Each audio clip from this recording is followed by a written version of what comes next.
Olá, pessoal. Estamos aqui com mais uma edição do projeto Latitudes à Esquerda, um projeto coordenado pelo NEPES.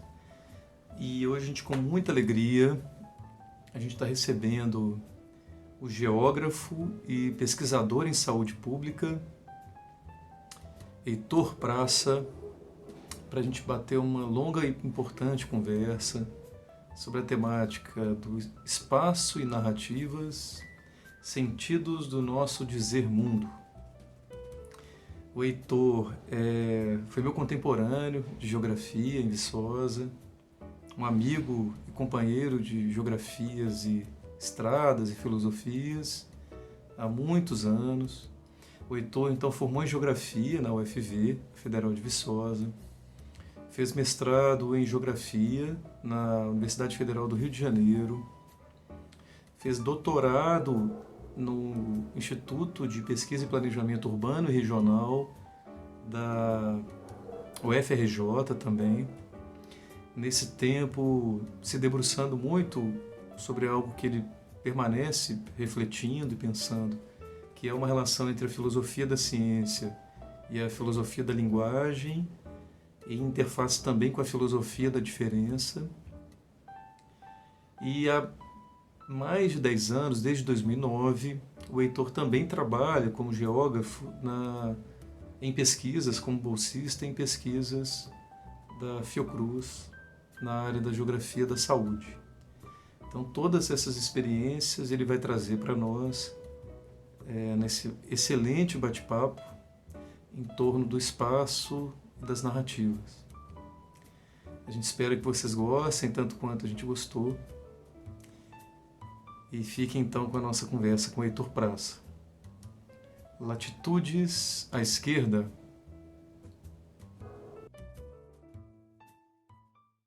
Olá, pessoal. Estamos aqui com mais uma conversa, uma importante conversa do projeto Latitudes à Esquerda, um projeto do NEPES, e com muita alegria a gente está aqui na nossa quinta edição para ter uma conversa muito rica e muito aberta, muito ampla e muito profunda, tenho certeza que vai ser, né, com um geógrafo que eu conheço de longas estradas, com quem eu já troquei muitas experiências e ideias, meu contemporâneo do período de graduação, geógrafo e pesquisador em saúde pública, Heitor Praça. A gente conversou muito sobre as possibilidades das conversas, dos assuntos, né? E a gente achou esse grande campo de ideias que vai nos, né, abrir algumas discussões, que são as relações entre o espaço e as narrativas. Eu, antes de passar a palavra para o Heitor, eu já agradeço muito, né, de antemão, o aceite do Heitor, desse desafio maravilhoso que é a gente bater essa conversa, essa prosa dentro do projeto. Agradeço pela riqueza, né, e a possibilidade assim, de conversar com o Heitor sobre esse tema. E eu passo a bola já para o Heitor com a pergunta mais aberta, mais inicial mesmo, sobre como essas relações, né, a atenção para essas relações entre espaço e narrativa, como que isso pode ampliar nossas reflexões sobre o mundo, nossos olhares, nossas práticas também. Então, passo para você, a gente começar essa boa conversa. E Matheus, queria começar agradecendo aí pelo convite. É sempre um prazer conversar contigo, né? São sempre conversas muito ricas e, enfim, acho que só aceitei esse desafio porque o convite foi feito por você, né? Me sinto muito à vontade para conversar contigo sempre. Enfim, então, agradecer essa acolhida aí, né? Essa vontade de escutar. Vamos ver se as coisas que eu tenho para falar agradam um pouco, desagradam um pouco. se causa uma emoção, né? Acho que é o Tudo isso ao principal. mesmo tempo. A gente se engajar numa conversa, né? Bom, um campo muito amplo, né, para gente discutir essa ideia de espaço, narrativa, né? Narrativas sobre o espaço, o papel das narrativas no espaço, o papel do espaço nas narrativas, né? E tudo isso está muito imbricado. Então, né, tudo que a gente vai falando é sempre um pedacinho aqui, ali, mas a tua pergunta, né, como é que um olhar mais sensível para essas relações pode colaborar ou pode, né, ajudar a gente? Eu acho que, em primeiro lugar, são reflexões que ajudam a gente a entender o mundo, né, ou a dar sentido para o mundo e dar sentido para nós mesmos, né, nesse mundo. Depois a gente vai ter que entrar nessa coisa do sentido, dar sentido, vou ter que entrar por aí também, porque eu acho que não, né, também a forma como isso é entendido assim usualmente ou a princípio não talvez não seja exatamente o que eu quero falar, porque, enfim. Mas é isso, né? A importância da gente se entender, né? Se entender e entender o mundo, né? Porque somos seres fadados a isso, né? Fadados à contação de histórias e à fabulação, né? Então, é alguma coisa da qual a gente não pode escapar, né? É alguma coisa que coloca em jogo relações de poder também muito, muito importantes, né? Porque como é que esses sentidos estão sendo forjados, né? Como é que eles estão sendo construídos, né? Quando é que as coisas deixam de fazer sentido, também acho que é bem interessante, né, a gente pensar sobre isso, né? E o espaço é parte fundamental, né, de qualquer narrativa, né? Aí talvez numa inclinação aí meio kantiana, não aprofundada, né? Na verdade, um Kant que me chegou via Deleuze, já numa estratégia de leitura que também não está tão preocupado assim em entender ou desvendar um sentido necessário para aquilo que está sendo dito, e uma estratégia de leitura mais pragmática, né, que procura fazer um sentido daquilo ali para alguma coisa, né? Então, uma apropriação meio talvez meio torta, né, desses a priori kantianos, né, do tempo e do espaço, que acabam fazendo parte de toda a narrativa, né? A gente não consegue, ou pelo menos modernamente, não consegue entender, né, nada fora dessa grande estrutura de tempo e espaço. E assim, embora a gente tenha sempre uma dificuldade de dizer as coisas exatamente como elas são, né? Talvez porque elas não sejam exatamente, né? Mas, paradoxalmente a isso, o mundo está aí, né? A vida existe, as ruas, as casas, as pessoas, o meio ambiente, né, a política, o mundo está aí, está acontecendo, né? A gente precisa contar o que está acontecendo de alguma forma. Então, eu acho que uma reflexão sobre isso é uma reflexão necessária, porque é parte fundamental do que a gente vive no dia a dia, né? E por outro lado, não fazer esse tipo de reflexão, ou não tentar, né? Não atentar para isso, nos coloca numa posição muito, muito delicada do ponto de vista político, né? Porque a realidade que a gente tem hoje é de uma política que está sendo construída, né, com muita psicologia social, com né? Então, assim,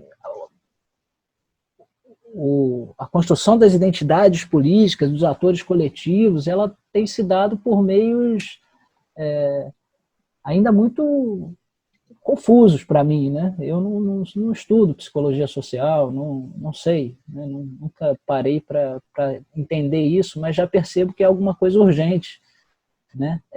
Nesse campo do debate político. E se você não está preocupado, né, com a sua narrativa, com a forma como você entende o mundo e como você se entende nesse mundo, mais suscetível ainda você está a entrar nesses...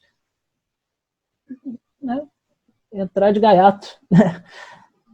Muito embora a gente não esteja imune a entrar de gaiato nessas narrativas construídas pela psicologia social, pelas ferramentas de Cambridge Analytica, sei lá o quê, né? De maneira nenhuma. Acho que não tem antídoto. A gente é ser humano, sociedade, igual a qualquer outra pessoa, entendeu? Então, eu não me sinto imune a esses discursos coletivos ou a participação nessa manipulação, né, de um discurso de grupo. Certamente eu tô dentro disso daí, né? Mas não não me furto também de tentar construir narrativas outras ou pelo menos criticar essas narrativas que eu mesmo vou construindo, né? Talvez seja uma coisa meio ensimesmada também, né? Assim, muito eu. Então, não sei, mas é porque eu acho que também é confuso, né? Esse eu é confuso, né?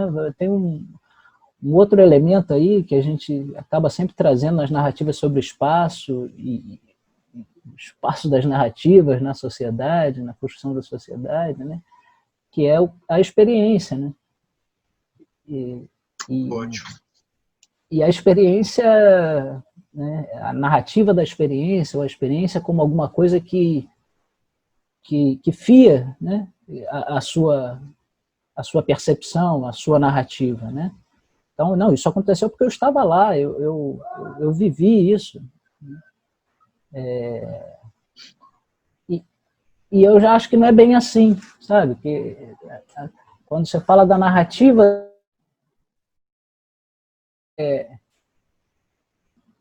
não existe uma experiência sem uma narrativa dela. Pode existir um acontecido, alguma coisa, mas se ele não é tematizado, né, esse acontecido, se ele não é tematizado, ele não vai entrar para a sua coleção de coisas que você fala, eu experimentei isso, é parte de mim. Né? A gente acaba sempre selecionando, dentro dos acontecidos da nossa vida, consciente e inconscientemente, alguns acontecimentos, alguns fatos para narrar como experiência, para trazer eles para a constituição, né, do nosso eu sujeito. Então, acho que a experiência tem esse papel, né? A experiência também é um artifício narrativo. Você qualificar alguma coisa como experiência, né, para dizer do mundo. É um artifício narrativo que vai falar do eu, né, vai falar de um eu que eu estou querendo talvez construir ou representar para mim mesmo, para os outros, mas é também uma forma de falar do mundo, né, de dizer como o mundo é. Então, assim, quando eu digo, não, isso eu experimentei, então eu estou colocando isso para alguém com uma carga de veracidade, né, que é um artifício político também, né? Eu tinha muito essa discussão com o Fred, né? Tenho ainda hoje, né? Mas na época que ele me orientava no doutorado, era mais... Né, Frederico Araújo? Frederico Araújo, queridíssimo, né? Grande Frederico Araújo. A gente tinha uma vivência de debate mais orgânica, né? Hoje em dia a gente está cada um aí muito envolvido com seus trabalhos, né? Enfim, mas que nessas discussões sobre a narrativa e o discurso, né? Eu sempre tentei falar para ele ou tentei construir isso de alguma forma. Acho que eu não consegui academicamente fazer isso, né? Mas uma ideia de que dizer é territorializar. Né? Porque sobretudo, quando você diz do mundo, né? Você está colando, né? Você está colando uma marca num espaço. Ótimo. E aí, quando você diz esse dizer como experiência, isso ainda tem uma carga política mais pesada, ainda que seja uma micropolítica em casa, né, ou no trabalho. Não precisamos estar falando aqui, ou estamos também falando em todas essas escalas, né? Então, acho que tem esse duplo papel, assim, falar e narrar o mundo, né? Que é entrar numa disputa sobre o que o mundo é, né? Qual o sentido desse mundo, e numa construção de si mesmo, do seu lugar nessa cosmografia aí. Né? Então, eu acho que enfim, é óbvio que eu acho importante, né? É uma discussão que é muito cara para mim e que eu acho que eu acabo fazendo ela o tempo todo, assim, né? Em cada coisa que eu faço é um pouco a minha questão filosófica, assim, que me anima a pensar, né? Sobre como as coisas são, como elas são ditas, né? Mesmo porque é isso, voltando na coisa da narrativa da experiência, eu estava falando primeiro sobre essa seletividade, do que é selecionado como experiência ou não, né? Mas depois você tem uma outra camada aí, que é a forma como você conta ela, né? As ênfases que você dá para isso. E as modificações que você vai fazendo nessa narrativa conforme o tempo passa também, né? Porque você já vai sendo um acúmulo de outras narrativas e outras relações, né? Então, tem histórias que a gente acaba contando sempre do mesmo jeito, né? Histórias sobre nós mesmos, ou sobre eventos que a gente vivenciou, viu, ou teve conhecimento. Uhum. Mas eu acho que essas histórias sobre nós mesmos, sobre as narrativas, elas sempre estão deslizando um pouco, sabe? Porque a forma como você vê o Mateus aos 14 anos, lá com seus amigos, hoje, não é a mesma forma como você via esse Mateus há 5 anos atrás, há 10 anos atrás, né? Você tem outros elementos para construir esse personagem Mateus aos 14 anos, que é um precursor de mim. Entendeu? Então, assim, acho que tem várias camadas aí que nos afastam também da possibilidade de uma verdade absoluta sobre o mundo, né? Que é uma coisa arriscada, né? A gente está vendo hoje com essa questão de fake news e que eu acho que é um sintoma desse momento filosófico também que a gente chegou, em que as narrativas estão em disputa novamente, né? O mundo está em disputa e, consequentemente, que mundo? O mundo em disputa é um mundo que está sendo dito, né?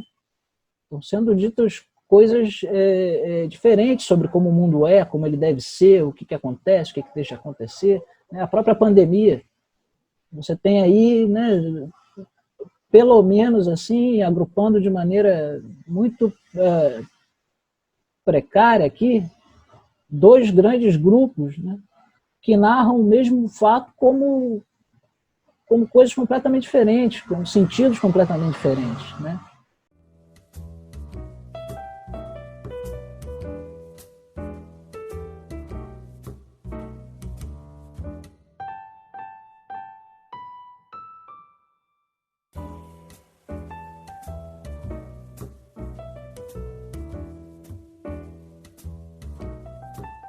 Vocês entraram muito nessa discussão, Heitor, né, da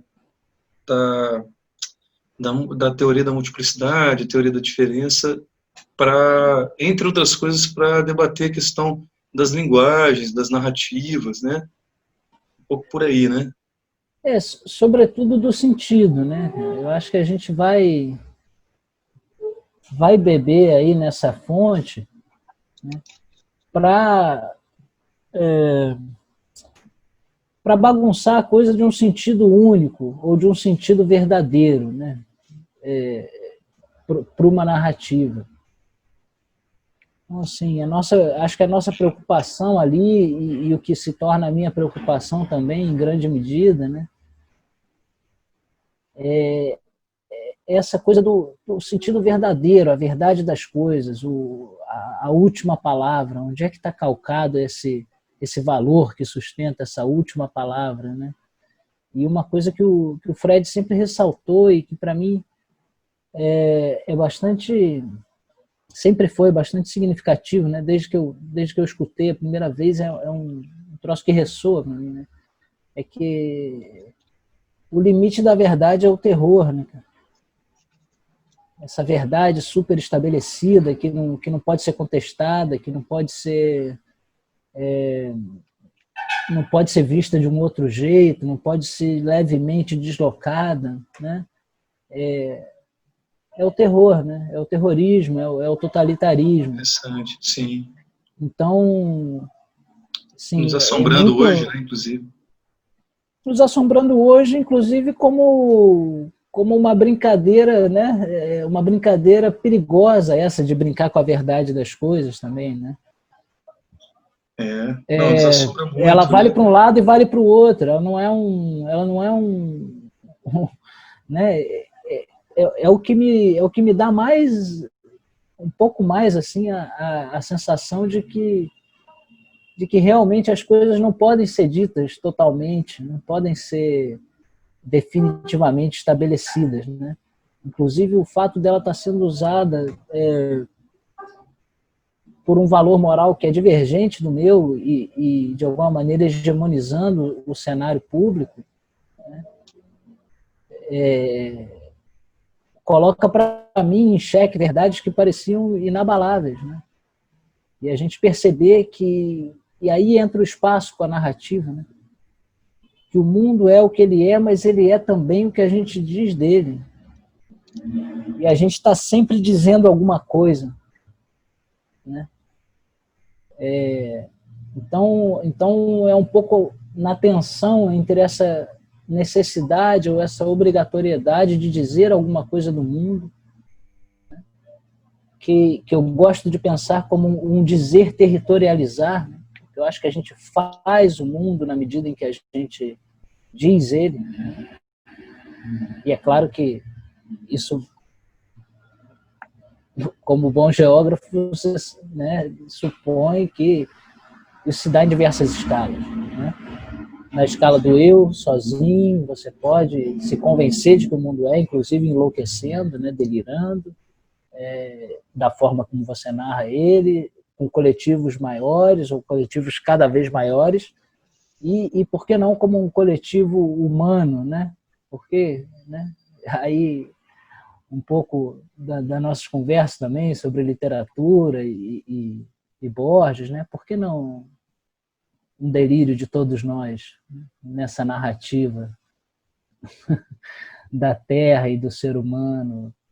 A gente, no fundo, não sabe, né? A gente tem que lidar com um mundo que é o mundo que a gente diz, de alguma maneira. Vem dizendo, desde que aprendeu a dizer. Isso é interessante, né, que você falar isso. É um bom começo, não começar de forma muito linear, né, justamente nesse tema. Eu gosto dessa ideia, trazendo já alguns fragmentos de possibilidades para a gente entrar aqui ao longo da conversa, porque, de fato, a gente vive um momento onde a narrativa tem uma evidência, inclusive, né? Eu acho que o último tema do nosso projeto aqui, antes desse de hoje, foi os modos de escuta, né? E o Marco, por exemplo, trouxe a ideia de que, inclusive, é um tema que está em voga, né? Ele trabalha isso há mais tempo, porque ele é um artista sonoro e tal. Mas a escuta está em voga pela quantidade de discursos, né, que a gente tem sentido hoje no mundo. A quantidade de discursos, sejam eles imbuídos de verdades, ou seja, do que a gente poderia chamar, que a gente tem que repensar ou debater no mundo, mas a gente sente, né, Heitor, eu queria depois, a gente não precisa entrar muito nesse assunto, se você quiser, eu queria falar dele fazendo gancho para a literatura, eu acho que a gente sente que a gente tem ao mesmo tempo uma quase uma overdose de informações e notícias e interpretações que nos aparecem todas ao mesmo tempo, muitas fontes, te bombardeado diariamente por muitas questões. Ao mesmo tempo, eu acho que nos falta o Milton, no final da vida, falava aquela coisa que ficou famosa dele, né? Um sistema que prega a liberdade, mas nos é, na verdade, totalitário. E a gente tem hoje um momento, talvez, que o Milton poderia dizer que se instrumenta no que a gente chamaria de fake news, falsas notícias, mas buscando impor uma verdade única que não aceita contraditório, né? Que caminha para uma verdade onde o limite dela é o terror, né? Inclusive, aproximando-se do terror. E, ao mesmo tempo, a gente tem muita incapacidade de ouvir e dizer, e me interessa muito esse debate, que eu acho que você já faz há mais tempo, que eu, do pouco que eu debato através do Benjamin ou da literatura que eu leio, que é essa questão de que sem a narrativa, sem a gente se debruçar melhor artesanalmente para debater essas narrativas que a gente vive, ou sem narrar, a experiência se perde. Então a gente é bombardeado de coisas, e eu, passando a bola para você, percebo que, pelo menos nesse momento de quarentena, das coisas que têm mais me ajudado a achar sentido tem sido desde as conversas aqui, por exemplo, desse projeto, ou a minha leitura de literatura, que não me apresenta uma verdade definitiva, mas me apresenta uma narrativa com a qual eu dialogo. Então eu queria começar essa longa conversa contigo, boa, te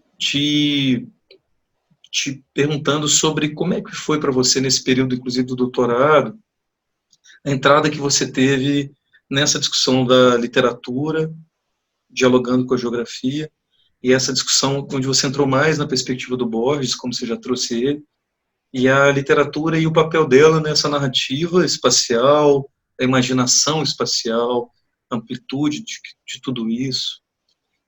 Quero muito te ouvir em relação a isso. É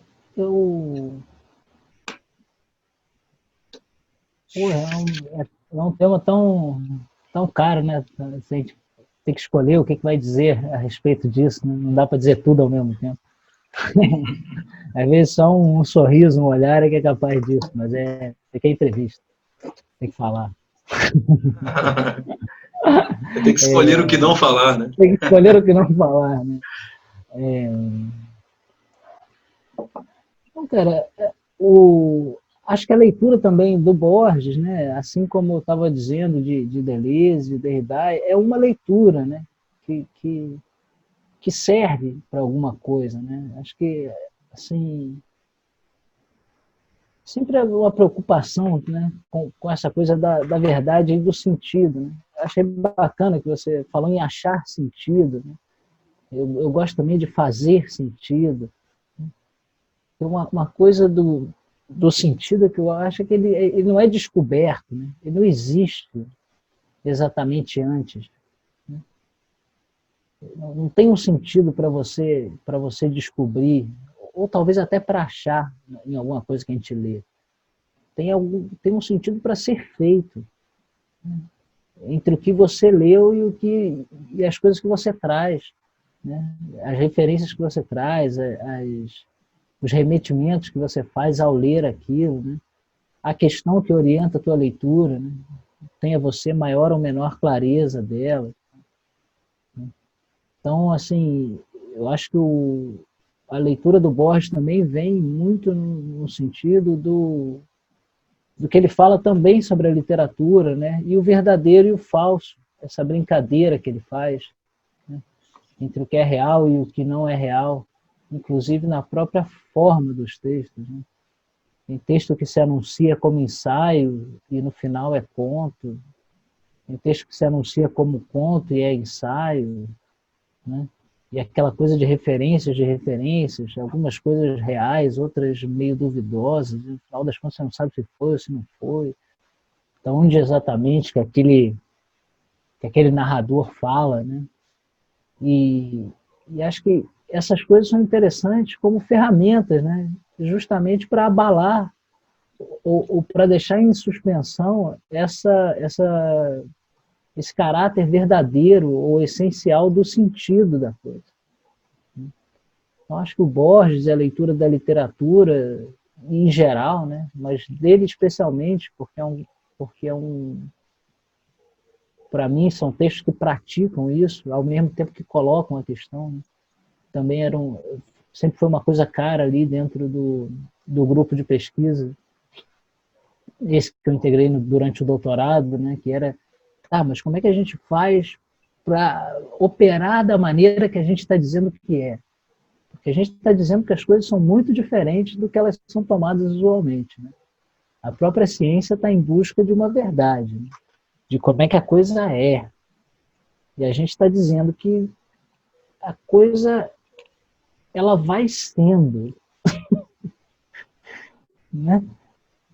Não é que ela não seja, mas ela vai sendo.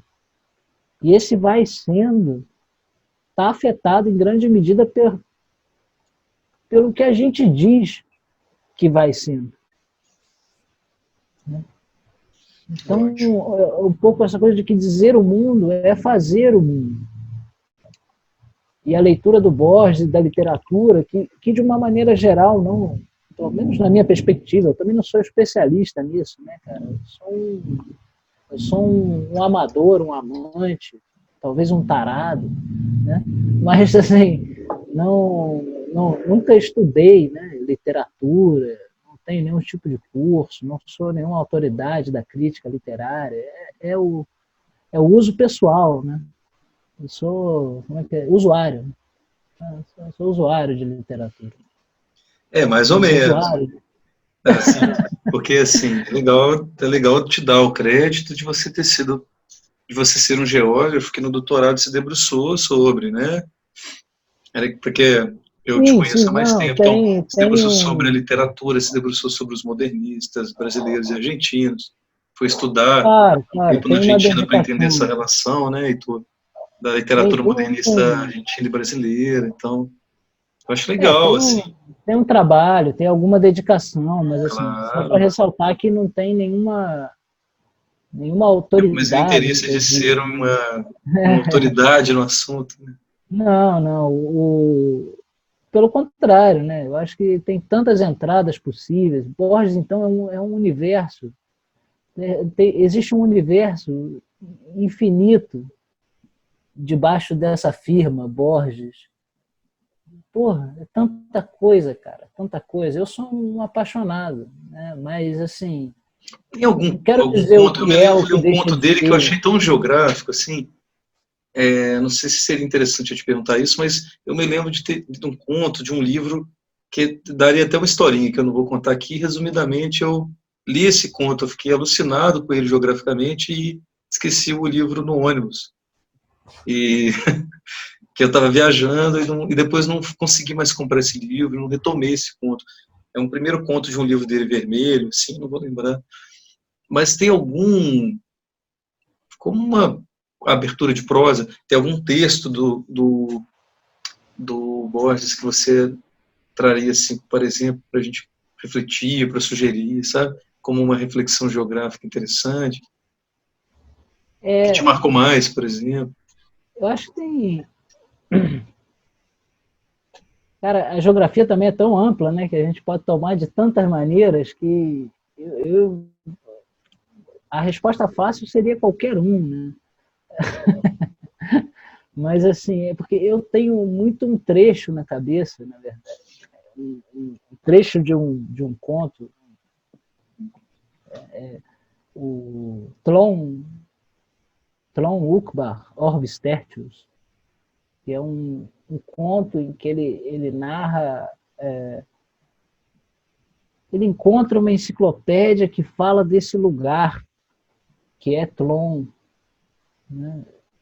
E Tlon, existe uma enciclopédia de Tlon, que é um lugar que não existe, mas que foi inventado. Enfim, é toda essa essa história de um suposto lugar que já não existe, ou meio fantástico, né? Isso por si só já daria uma prosa geográfica. Mas ele começa a falar das características de Tlön, né? E uma das características é que tem duas geometrias. Tem uma geometria que é como a nossa, e tem uma outra geometria que considera que o homem que se desloca modifica as formas que o cercam. Ou seja, o mundo fora de você não é exatamente. Ele vai sendo conforme você se move, né? Você vê, é um trecho, né? São muitas as questões, cara. O Borges eu tenho até dificuldade, assim, mas também, como disse, eu gosto também do Nelson Rodrigues, né, cara? E ele falava que o sujeito, ou o indivíduo, não sei exatamente a citação, é que o sujeito é feito de 5 ou 6 obsessões. Né? Então, assim, você bota umas coisas na cabeça e fica com esse negócio. Né? E aí esse trecho, essa geometria, né? Essa brincadeira, né? Que ele faz sobre um mundo que não existe, me deixou pensando justamente sobre essa ideia do dizer territorializar, né? De que o mundo vai se fazendo, não necessariamente como na imagem dele, da forma que você se move, mas conforme a gente vai narrando ele. O mundo é meio amorfo, fora, né, das narrativas, e tanto das narrativas individuais quanto das coletivas. E cada vez, quanto mais gente narrando, mais força em fazer mundo, né, aquela narrativa tem, em fazer sentido do mundo, né, porque no final das contas é como se não importasse o que o mundo é, mas o sentido que a gente faz dele e da nossa relação com ele. Né? Acho que as leituras também de Derrida e Deleuze contribuem muito por essa ênfase na relação. Né? Importa menos o que as coisas são e mais as relações que se estabelecem entre elas, ou o que elas são resulta dessas relações. Mais do que coisas pré-existentes que se relacionam, relações que produzem coisas, estabilidade, que daqui a pouco vão entrar em outras relações e tornar-se outras coisas. Né? E aí eu acho que dentro de uma filosofia que coloca as coisas assim, né? que troca esses valores, né? Das coisas em si para as relações, né? A gente tem essa questão das narrativas fazendo o mundo e da verdade dificultada. Né? Uma verdade última dificultada. É claro que é um risco. Né? Seria bom se fosse uma verdade última, inquestionável, que o Heitor fez. Para o Heitor seria ótimo. Mas e para todo mundo o resto? Né? Então, assim, a verdade ela é muito sedutora, se for a sua verdade. Né, cara? Se não for a sua verdade, é muito bom que ela possa ser olhada de um outro jeito, questionada. Né? Eu acho que tem a ver com democracia, com direitos. Né? Por isso aquela referência ao terror, né? Como limite da verdade. Heitor, como é que você vê nessa relação entre literatura, o Borges, esse deslocamento, né, que ele faz entre verdade, verdadeiro e falso, essa problematização que você colocou tão bem, e ao mesmo tempo já fazendo uma ponte com a filosofia da diferença, do Deleuze, como é que você vê todo o potencial desse debate, né, para o debate geográfico, espacial, territorial, que tradicionalmente, a gente tem tentado questionar isso já há um tempo, tradicionalmente entenderia o espaço como fixo, né? O espaço como estático, enquanto o tempo seria visto como movimento, o espaço seria visto como fechamento, estático. E, na verdade, a gente tenta já há um tempo, pensadores como a Dora Emasse, né, o próprio Milton Santos, dizer, não, espaço é movimento. Eu tenho me interessado muito, Heitor, por um pensador que eu estou lendo, que chama Canguilhem, Georges Canguilhem, que ele vai dizer, ele é um filósofo e médico francês, né? Ele vai dizer, a gente usou a biopolítica, na biopolítica, historicamente, uma concepção de biologia que gerou o darwinismo social ou outras ferramentas. Então, depois a gente tentou romper a relação entre política e biologia para se defender dessa biopolítica. Mas ele vai dizer que, mais ou menos, a gente poderia pensar uma outra biopolítica, de diálogo entre biologia e política, mas entendendo o contrário do que se entendia antes, que a natureza, ela é a ausência de determinação. A própria vida e a natureza, ela é a produção de errâncias e indeterminação constante. E aí você trazia a biologia para a política de novo nessa perspectiva. E isso, eu li ano passado, recente, e me deu perigoso esse rapaz, hein? Me deu um respiro interessantíssimo, assim. Como é que e nessa construção que a gente tem tentado bancar como geografia contemporânea, de que o espaço não é a instância da fixidez, do estático, ele é a instância também do movimento, né, do encontro, das trocas que se modificam, da abertura para o novo, então, para a diferença. Como é que você vê, né, você está entrando nisso a partir mais do Deleuze e mais da literatura, como é que você pode trazer um pouco essas reflexões para esse debate, né? Eu acho que é um pouco, vai um pouco nesse sentido do narrar, né, o mundo. Não se trata só de dizer o espaço, né, porque também a gente fala do espaço como essa categoria, embora ela se remeta ao material, ao físico, ela aparece quase como uma coisa etérea, ao espaço. Né? O que é o espaço? Na prática, para você, vivente, né? Não é só a rua, não é só a forma como a rua está calçada, não está calçada, arborizada, não é arborizada, passa ônibus, não passa ônibus, é de asfalto, é de terra. Não é só isso, são as pessoas também. Né? O mundo, o espaço, são os outros. Né? E como é que a gente narra esse mundo? E, talvez até essa distinção entre tempo e espaço não faça tanto sentido para a gente enfrentar essa questão que é fazer sentido do mundo, né, cara? Porque o nosso problema, né? Qual é o nosso problema? O que a gente tem que ver com essa? Por que a gente fica pensando o espaço?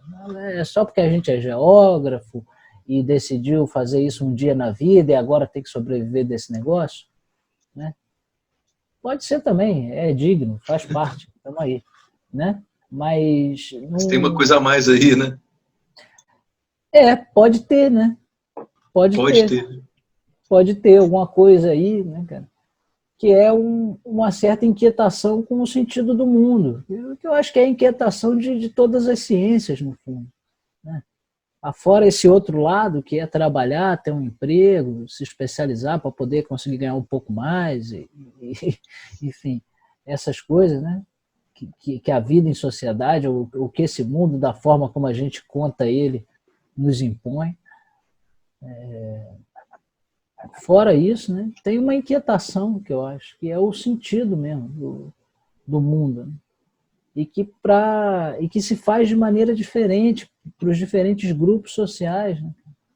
Você vê também o que é hoje esse conflito de narrativas que a gente tem. A gente tem, né, uma parte do país preocupadíssimo, desesperado talvez, com a possibilidade de uma ditadura, com o avanço de uma ideologia conservadora, intolerante, e você tem uma outra parte do país super confiante, feliz, querendo que isso vá adiante, se sentindo livre também de um discurso que considerava intolerante, porque não acolhia, né, as suas opiniões, do meu ponto de vista, seus preconceitos, né? Mas a gente tem aí uma disputa de formas de dizer o mundo, né? Então, para uns está acontecendo uma coisa e para outros está acontecendo outra. E a gente vive o mundo conforme, né, essas narrativas, dependendo do lugar que você ocupa, dependendo com qual dela, ou qual o sentido que você consegue fazer desse mundo que está aí à nossa volta, né? E acho importante também a gente ressaltar que esse narrar mundo é um narrar a si mesmo, né? Porque a gente também é espaço, né? A gente também é um corpo que ocupa espaço, que toca, que sente, ou como na geometria de Tron, na segunda geometria de Tron, que modifica as formas ao seu redor à medida em que se move, né? Então, como é que a gente narra esse eu no mundo também? Então, acho que da mesma forma que a verdade, num sentido mais coletivo, falando do mundo para fora, o limite dela é o terror, né? A narrativa de si também, né? Uma narrativa de si calcada numa verdade fundamental e imutável também pode ser bastante terrorista, né, cara? Você se definir de uma determinada maneira e daqui a pouco não dá conta de que você, né, em relação com outros, é outro, né?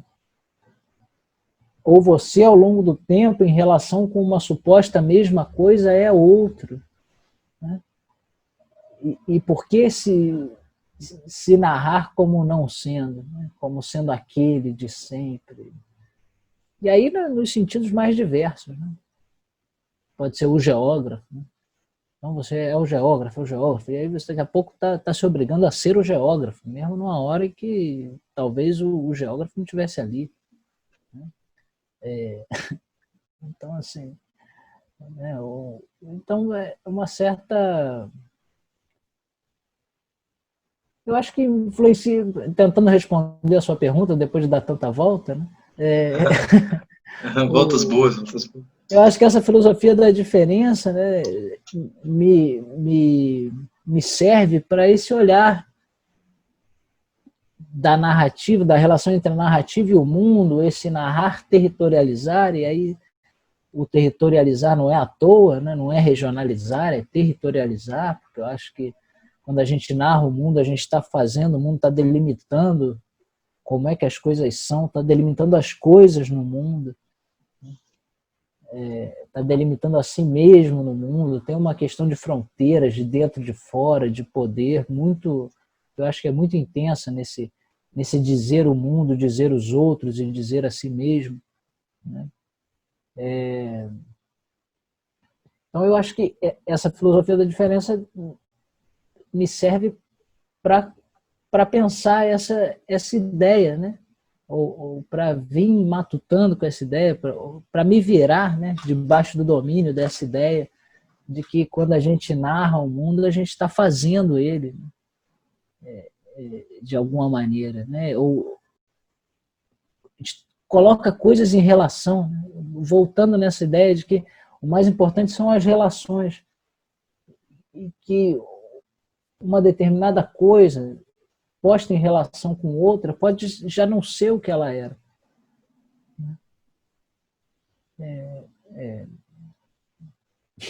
Muito legal, muito bom.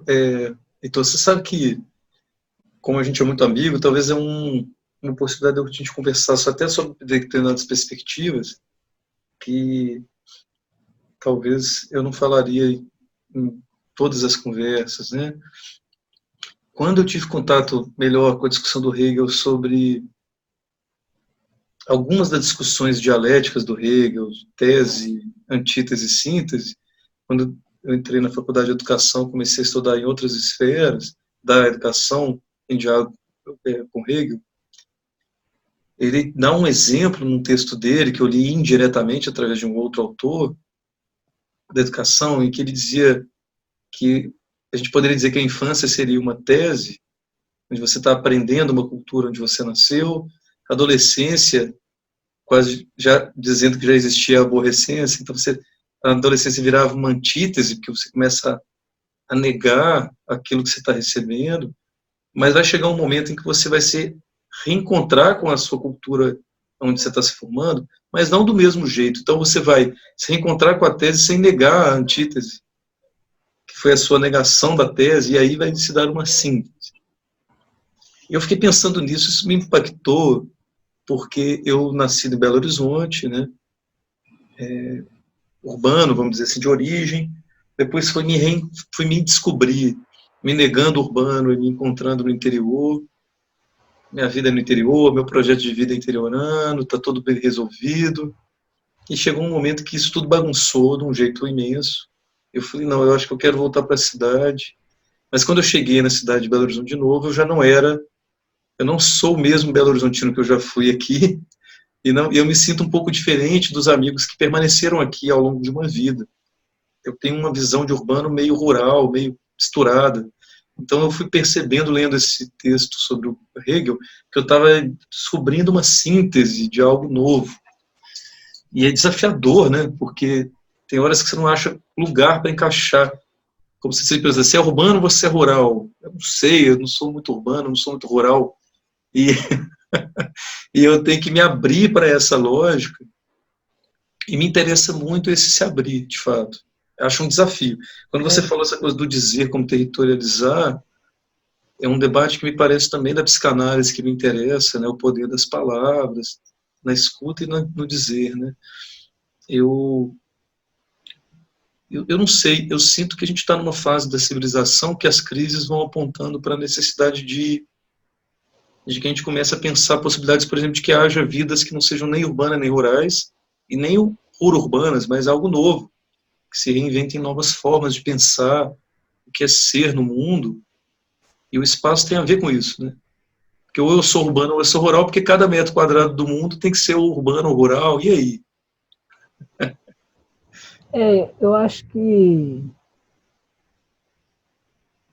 tem uma coisa assim no que tu traz do Hegel que eu acabo precisando falar, né? É que é um pouco diferente de um processo dialético, eu acho. Porque a dialética, de alguma maneira, ela supõe uma perenidade, ela supõe que as mesmas coisas estão reavaliadas ao longo do tempo. E se a gente vai radicalizar uma teoria da multiplicidade, do sentido, né?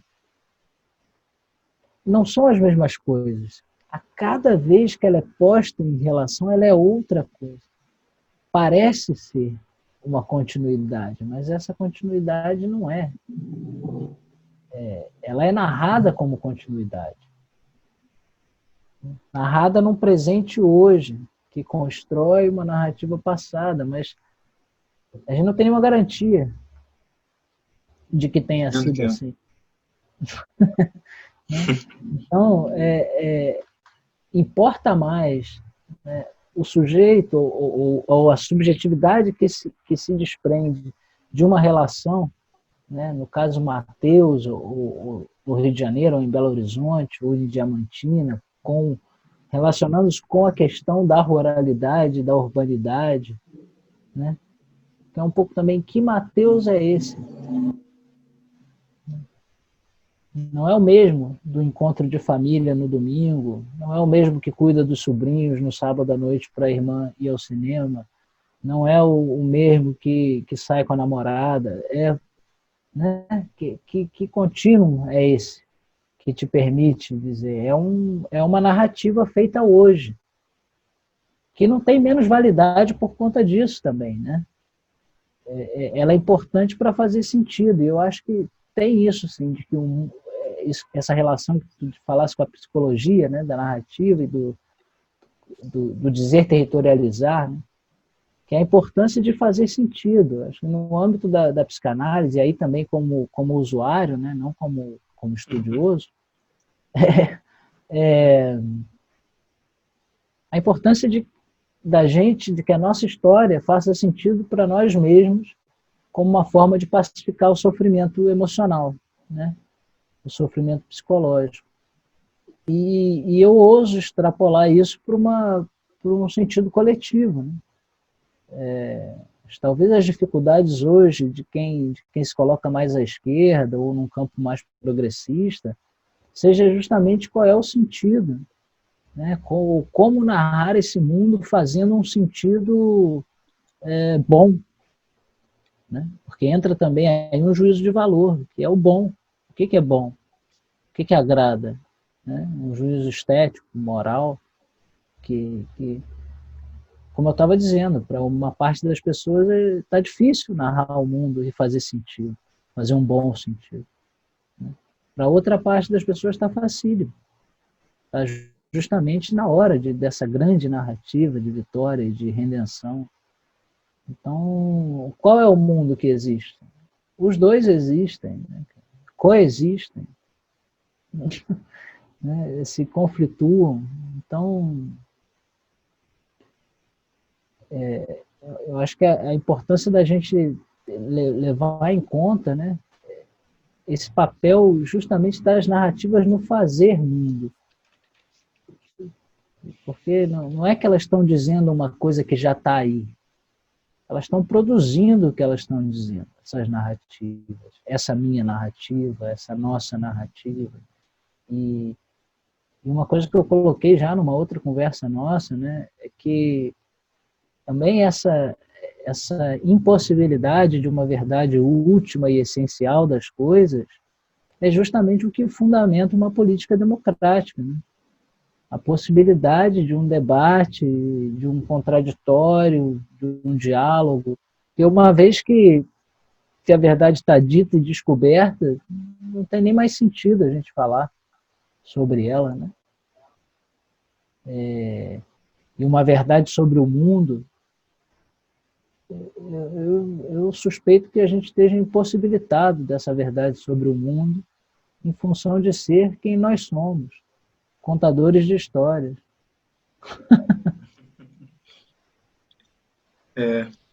Eu me lembrei numa conversa com você, né, sobre aquela fala do Edgardo Galeano, né,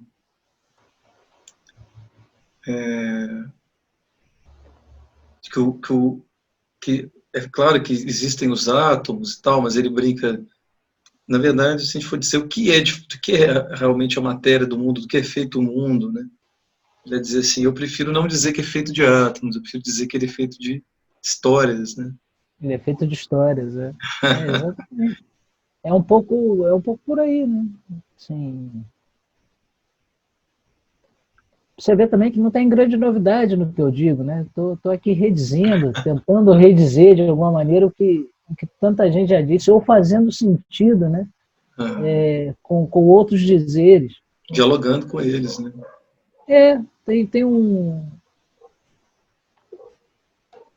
Tem um texto legal do Borges também, que ele fala do Kafka, né? Vai dizendo lá, faz um prólogo mesmo da Metamorfose, se não me engano, né? Mas a ideia final lá, ou a ideia que eu quero roubar, o que eu quero dizer, lá no final das contas ele diz que o autor cria seus precursores. Essa coisa de que você lê ele e esses remetimentos, né? É ele que cria, mas numa relação contigo. Você que vai ler aquilo ali e pensar, nossa, isso parece com aquilo outro, isso parece com aquilo outro que eu li, isso me lembra tal lugar. Né? Ou você escuta uma música e fala, nossa, essa música aí parece trilha sonora daquele conto que eu li lá. Coisa doida.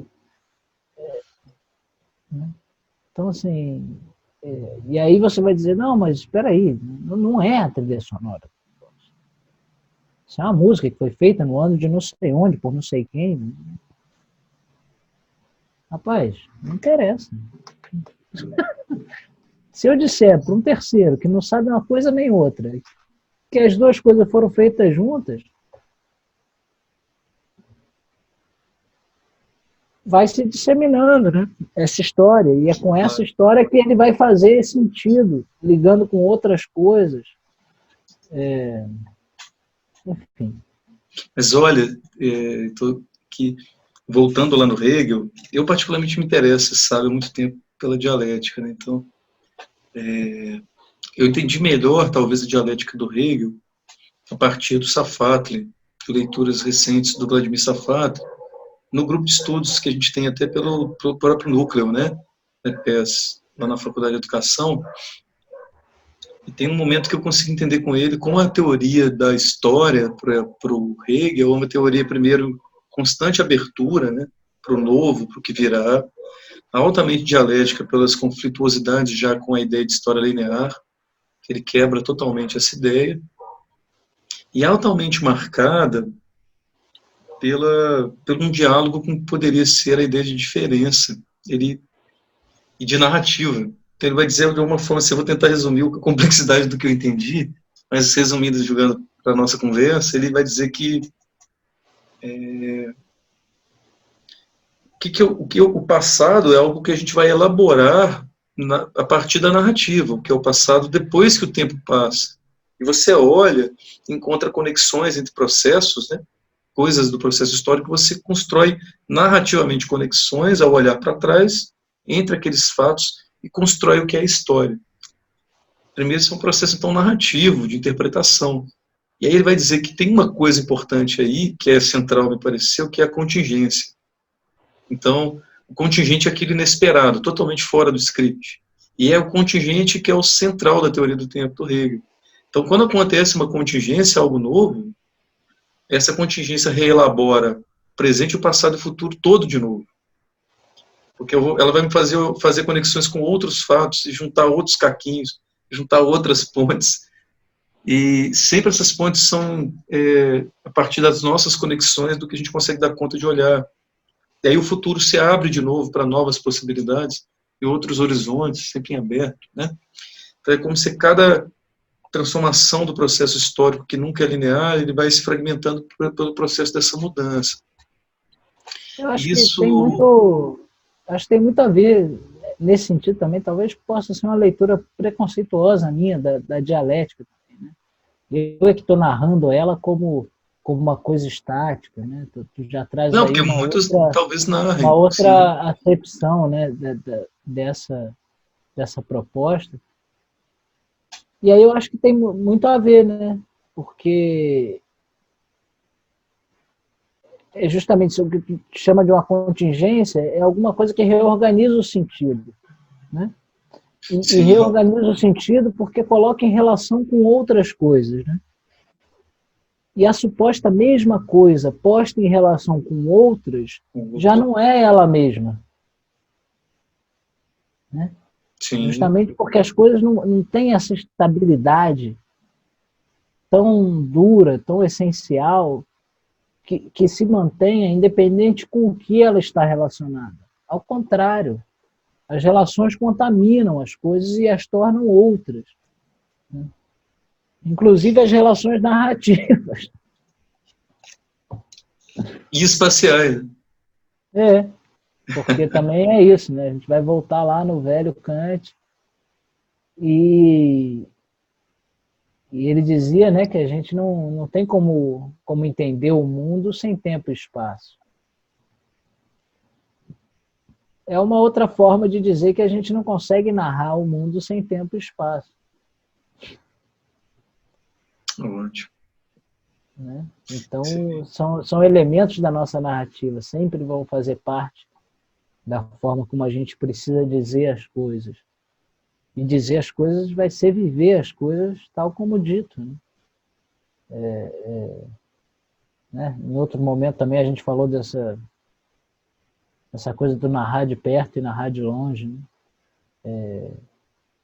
Esse perto e longe são duas dimensões, mas em ambos os casos você vive, né, o que você narra, seja de perto ou de longe, vive como proximidade ou como distância.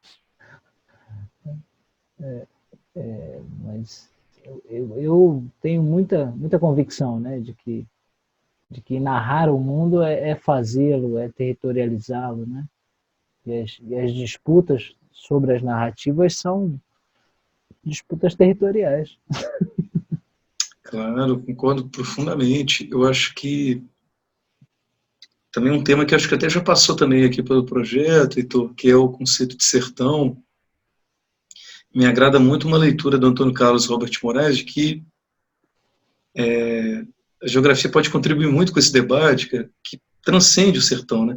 Quando a gente pergunta assim, onde é o sertão? Você está falando do sertão, você está falando de onde? Não é muito bem definível, porque posso falar do sertão de Goiás, o sertão de Minas, o sertão Tocantins, não é só o Nordeste que tem uma área chamada sertão, e em determinados momentos históricos, fora da cidade já era chamado sertão. Então, o que o Antônio Carlos Robert Moraes chamava de sertão, né?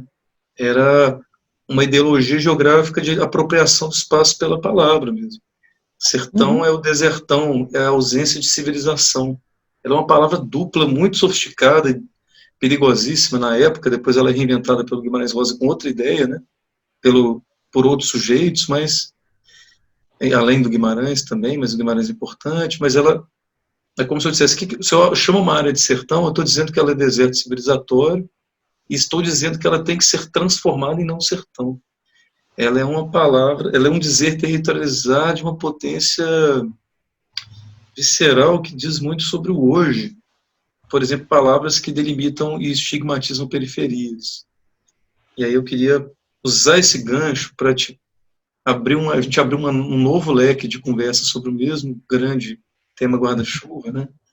Que é, como eu já te apresentei na abertura, né, da conversa, né, que você consegue ter uma longa trajetória sobre esse grande campo de reflexão importante, que a gente passou um pouco por ele agora, né?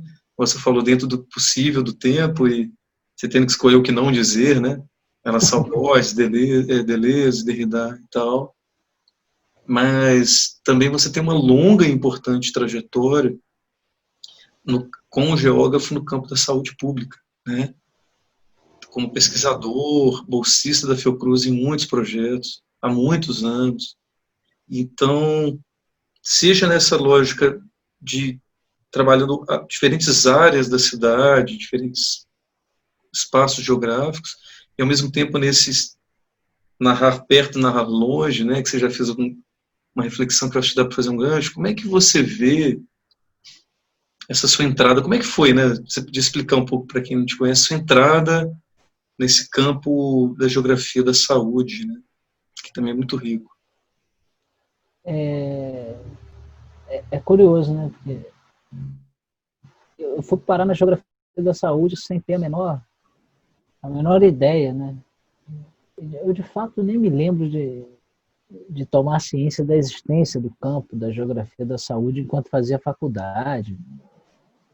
Se me falaram, eu não reparei, não ouvi, não prestei atenção.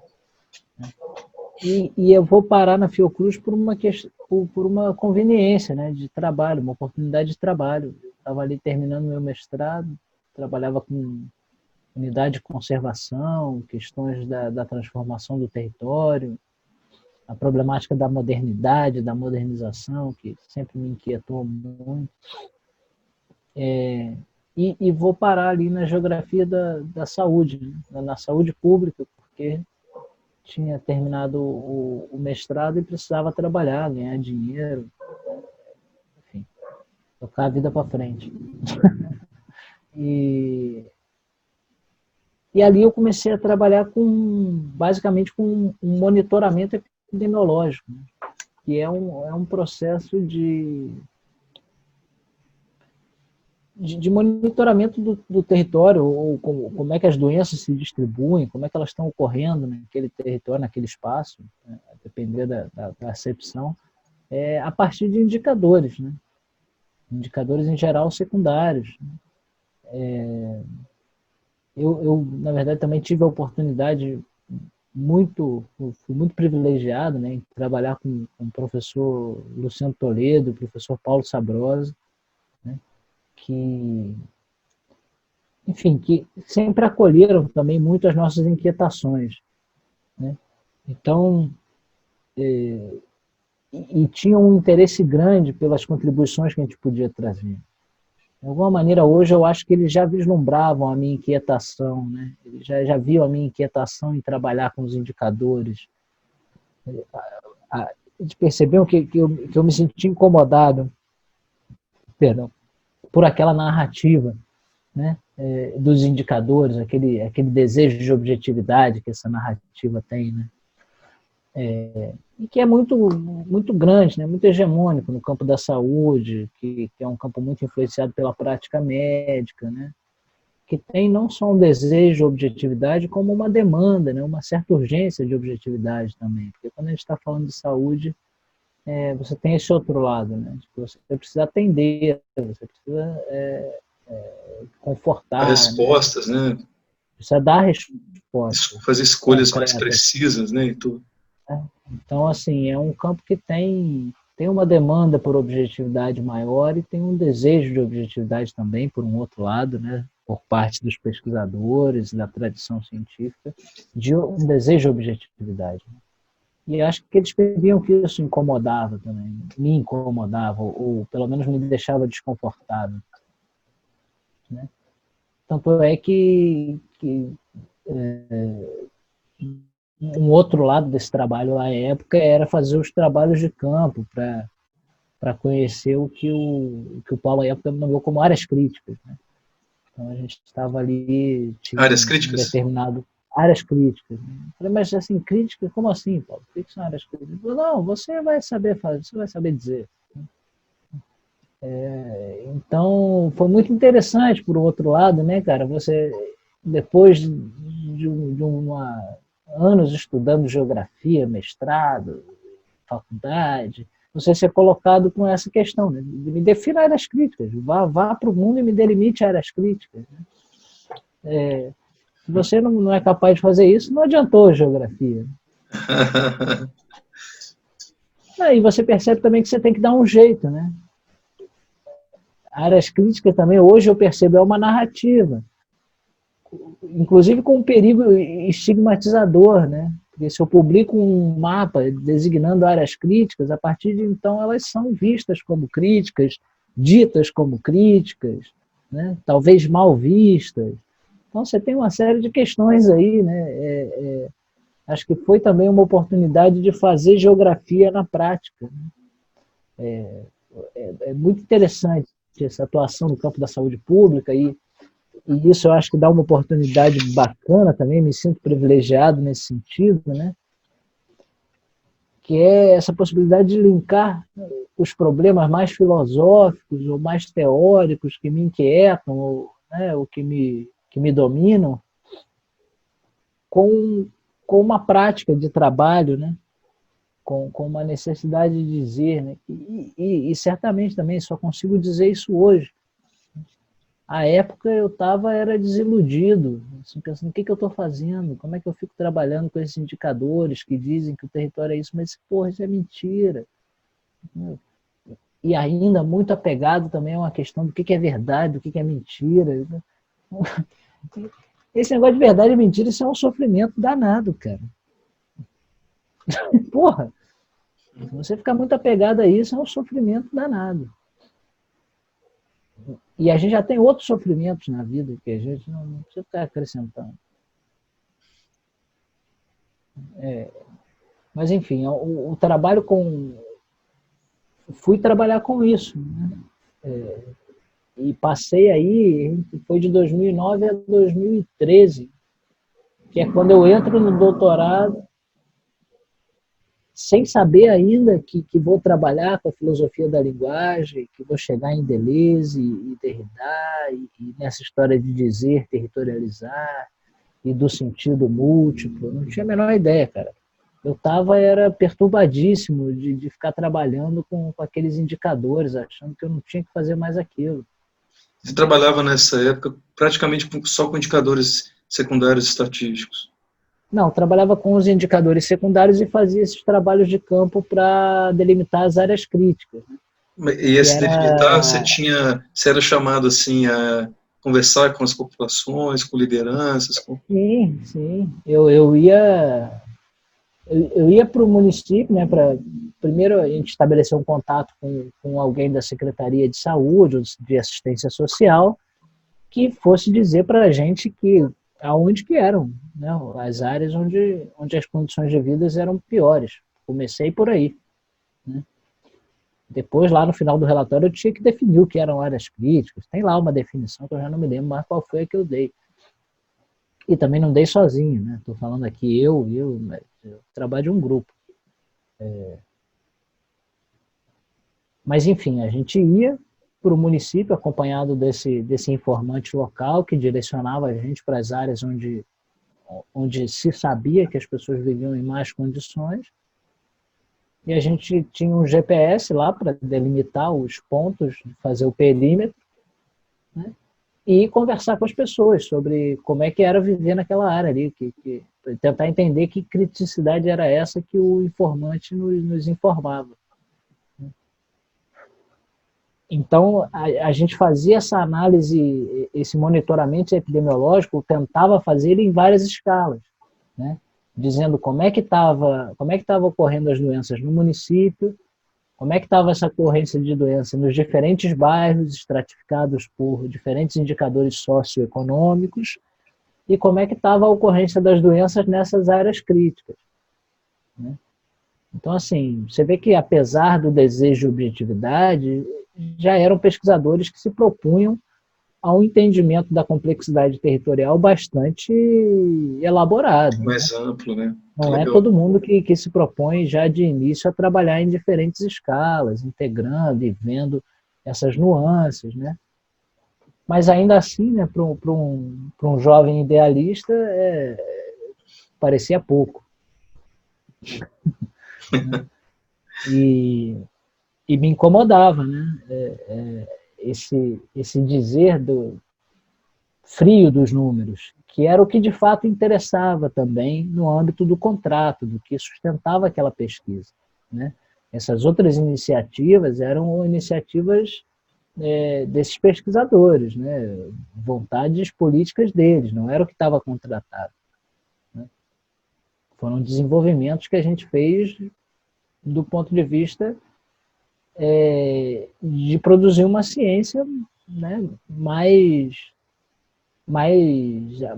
afim, mais aderente ao próprio entendimento de mundo que se tinha, né, que se tem. Metodologicamente plural e mais comprometida eticamente com sujeitos concretos, né? E com a própria narrativa de mundo que se quer fazer, né? Então, Sim. fundamentar num modelo teórico que é o modelo que sustenta o pensamento desses pesquisadores, né?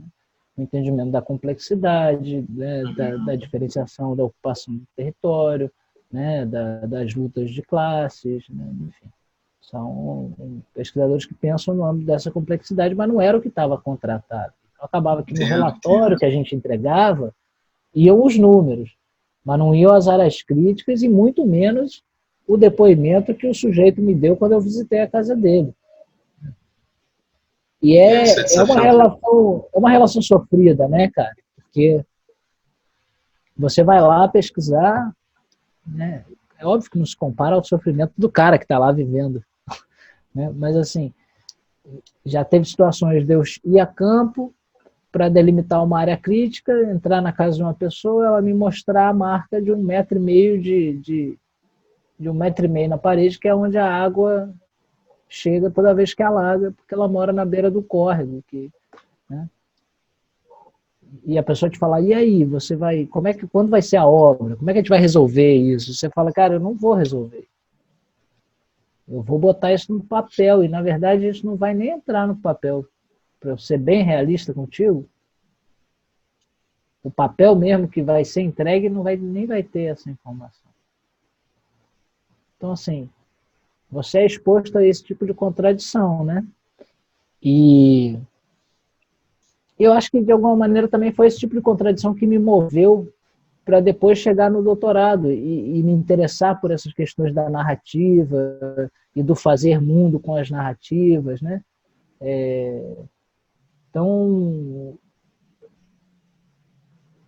foi muito interessante, porque nesse momento me parecia que eu ia sair do campo da saúde pública, eu não voltaria a trabalhar com isso, né? Dentro do meu horizonte, naquele momento, era tipo, cara, eu não aguento mais fazer isso. Mas eu fui para o doutorado e permaneci fazendo isso durante todos os anos em que eu estive no doutorado, exceto no ano que eu fiz o sanduíche. Que eu Argentina, fui né? na Que você ficou na Argentina. Argentina. Eu fui em Buenos Aires um ano. Aham. Mas aí quando eu volto também com a necessidade de trabalhar, de fazer dinheiro, porque durante o doutorado eu não tive bolsa nem nada, né? Então eu tive que ficar trabalhando. Então, volto para a Fiocruz, para o campo da saúde pública. Né? E é incrível, porque reencontrar todo esse cenário já não é um reencontro, né? Ele já é outro, eu já sou outro. Entender esse papel das narrativas no fazer mundo, né?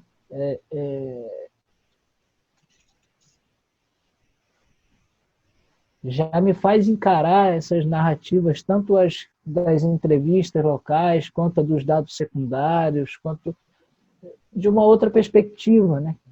Como narrativas que estão funcionando no mundo, ocupando funções, disputando fazer mundo, né? Com papéis diferentes, com intensidades diferentes, né? Nem sempre é que a gente quer, mas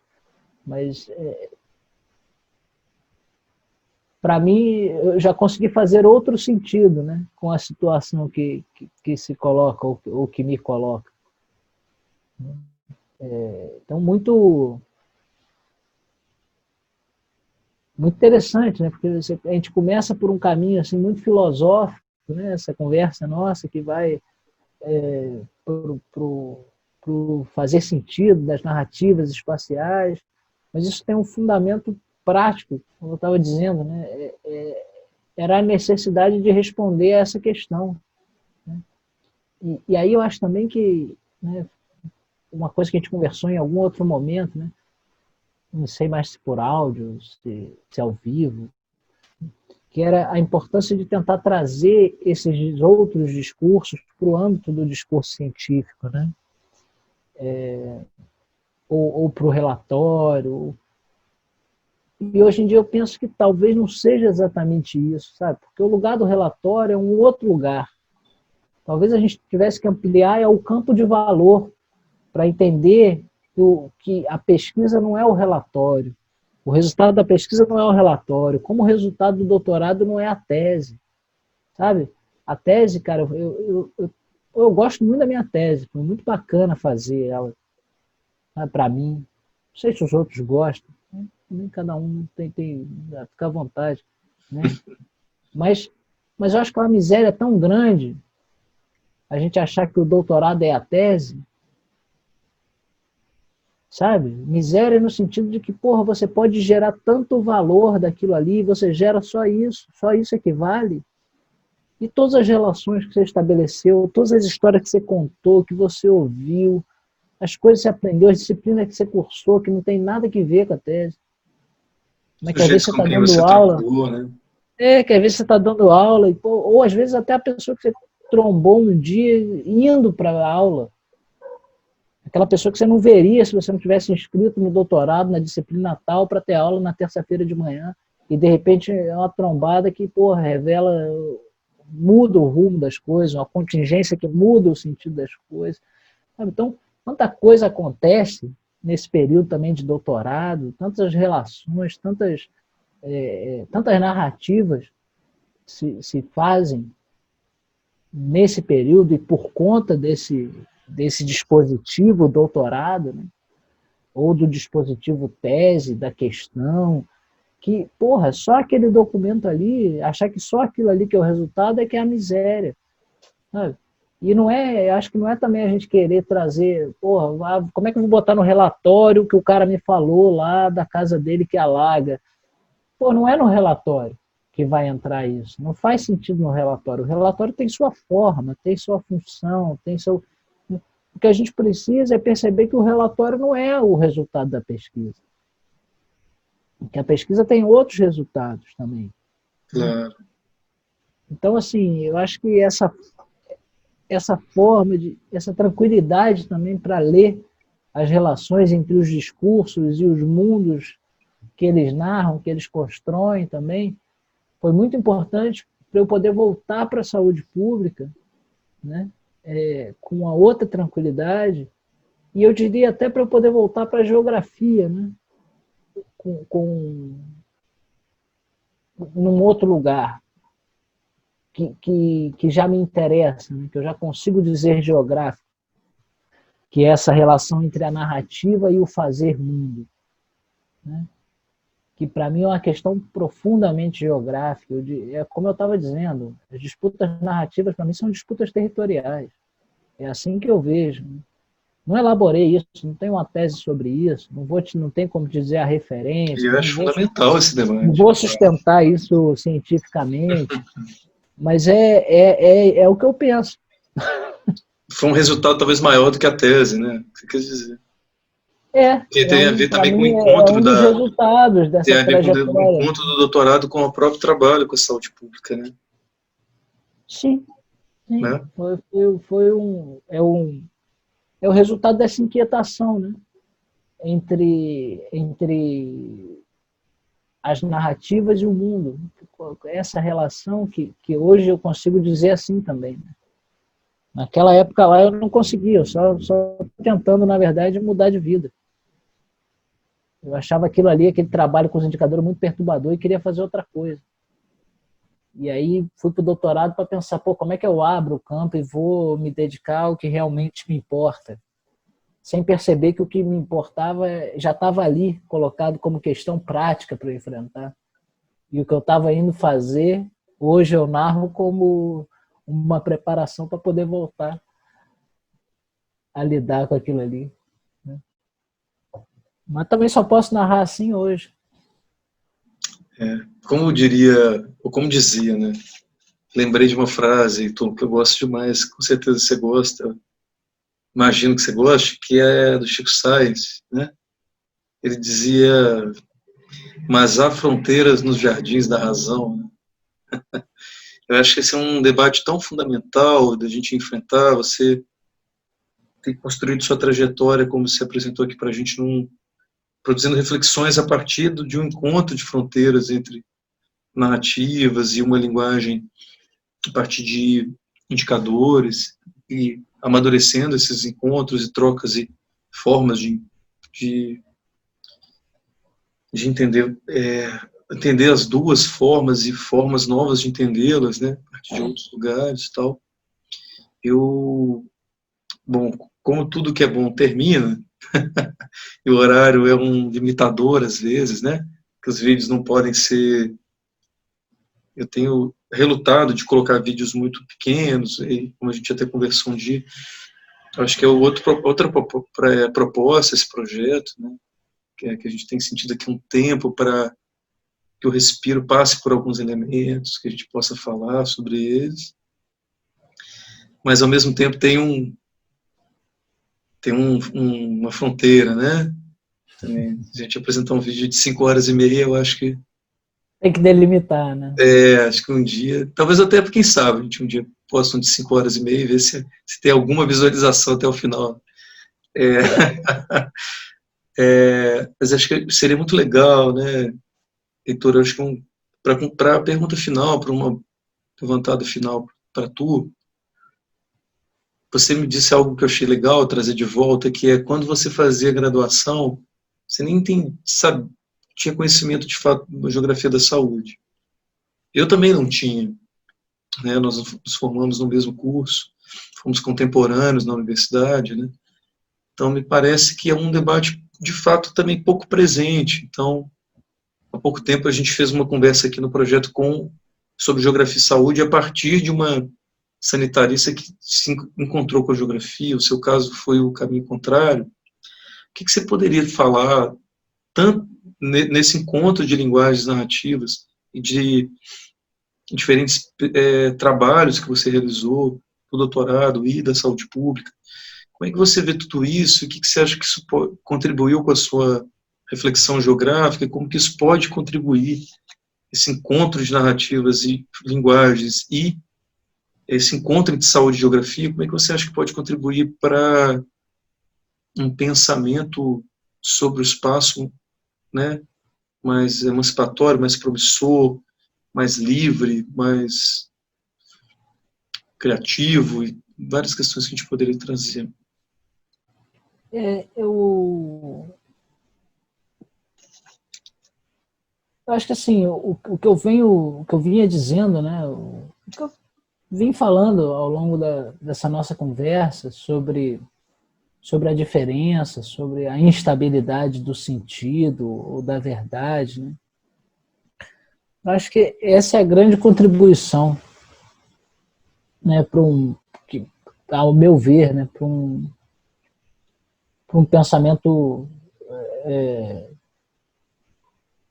que propaga esses valores, né, da liberdade, da democracia, do respeito, né, um certo humanismo pós-colonialista, se é que há alguma coisa assim, ou pode haver. Eu acho que essa questão da verdade, né, ou da não verdade, essa relação que eu vim pontuando entre a verdade no limite como um terror. Então, acho que a importância da gente estar sempre procurando entender o caráter narrativo dos nossos dizeres mundo, né? E o caráter narrativo dos outros dizeres mundo, até como uma forma também de procurar criar um campo de diálogo, né? E aí talvez o estabelecimento desse campo de diálogo se faça justamente pela incerteza de um e de outro, né, a respeito de uma verdade última. O que nos coloca como iguais e capazes de dialogar é a nossa incapacidade de dizer o que uma coisa é de verdade e finalmente, definitivamente. E esse uma coisa é dizer mundo, né? Dizer uma coisa é o mundo. São as pessoas, são os outros, sou eu mesmo, né? É a minha cidade, o meu bairro, a administração do espaço que eu vivo. Então, eu acho que essa é uma grande contribuição, né? Que, que eu acho que uma filosofia da diferença e um pensar o espaço a partir das narrativas nesse âmbito pode trazer, né, para um momento como o nosso. Por um outro lado, também a importância de fazer sentido, né, a importância da narrativa. Hoje em dia a gente tem, como eu falei aqui em algum outro momento, né, quem se coloca aí num campo desse humanismo pós-colonialista tem uma dificuldade a gente não tem uma narrativa que faça sentido, né, desse ponto de vista ético, moral, estético, né? Tá difícil. Mas a gente há de encontrar também, né? Porque as coisas não são definitivamente, elas estão sendo postas em relação e a gente tem muitos canais de diálogo e a gente tem praticado esse diálogo, né? Essa coisa da pandemia também tem milhares de aspectos esquisitos, terríveis, mas tem um aspecto bacana é que abriu muitos canais de diálogo, né? As pessoas, é como se tivesse se exacerbado essa necessidade de uma narrativa que construa um sentido para o nosso tempo, para o que a gente está vivendo, né? Então, assim, por um lado, ressaltar essa necessidade de narrar, mas de não narrar definitivamente, né? Saber que a história, às vezes, vai precisar ser recontada. Muitas vezes vai precisar ser recontada, né? E é menos sofrido recontá-lo do que ficar tentando se adequar a um modelo pré-estabelecido, né, rígido, do que é o mundo, do que é o outro, do que somos nós mesmos, né? Isso por um lado. Por um outro lado, uma coisa que eu senti falta também na geografia, né, na faculdade de geografia, não sei se por conta do nosso curso, que era um curso muito novo, né, ainda em processo de estruturação, mas é uma crítica que eu vejo também em colegas que se formaram em outros lugares, né, e nesse sentido a saúde pública para mim o campo da saúde pública tem sido um outro privilégio muito grande, que é a possibilidade de aplicar a ciência, né? De responder a problemas práticos, né, a partir da sua prática profissional, do seu fazer ciência, né? E ser colocado também em xeque em relação à sua narrativa do mundo, né? Porque existe uma demanda de objetividade, você precisa resolver um problema, você precisa lidar com uma doença, você precisa lidar com um vetor, né? Isso implica isso implica em mortes, isso implica em perda de dias de trabalho, isso implica em gasto com assistência, isso implica um monte de questões práticas, né, colocadas pelo mundo como ele é hegemonicamente narrado para nós e por nós, né? Então, acho que também é muito bacana ser confrontado com essa necessidade de narrar de uma determinada forma e de que essa narrativa faça sentido, né? O que não significa se abster de trazer outras narrativas, de questionar essa mesma narrativa, mas é saber que é isso, o mundo é feito de histórias, você precisa contá-las também, né? Ficar só na elucubração, sem sem a necessidade prática de ter que narrar uma história que faz sentido para os outros e que eu acho que é muito rico, para mim é uma satisfação muito grande, né? Então, caminhar nesses dois lugares também eu acho muito bacana, né? Às vezes eu me sinto estranho, né, num mundo de especialistas, porque parece até que eu sou duas pessoas, né? Quem me conheceu lá no doutorado acha que eu só falo de filosofia, que eu não mexo né, com nada prático, que eu estou nessa doideira aí de narrar e territorializar, e uma grande conversa, né? Por outro lado, quem me conhece lá na Fiocruz não pode, às vezes, imaginar que eu faço outra coisa que não seja produzir indicadores, né? E eu acho um grande barato poder caminhar nesses dois lugares, né, cara, e trazer os problemas de um lado para o outro, né? Até porque eu acho que tem a ver com as minhas inquietações mesmo, né? Elas se unificam nesse corpo que eu preciso narrar como eu, Heitor, né? Uma vez num congresso lá, né, eu estava na Argentina apresentando um trabalho sobre a tese, né, e falando naquele momento ali da vanguarda literária argentina e tal, e desse problema da modernidade na Argentina, nas revistas literárias, como é que isso era narrado ali. E aí um professor, colega, pesquisador e tal, levantou a mão e falou, mas vem cá, por que Argentina? Por que Buenos Aires? Você não podia ter falado de São Paulo, do movimento modernista? Não poderia, na verdade não falou você poderia ter falado, não poderia ser São Paulo, o movimento modernista brasileiro? E aí eu respondi para ele, né, assim, um pouco provocativamente, mas também na maior sinceridade, né? Porque às vezes o ambiente acadêmico não é para ser na maior sinceridade, né? Talvez por isso provocativamente, né?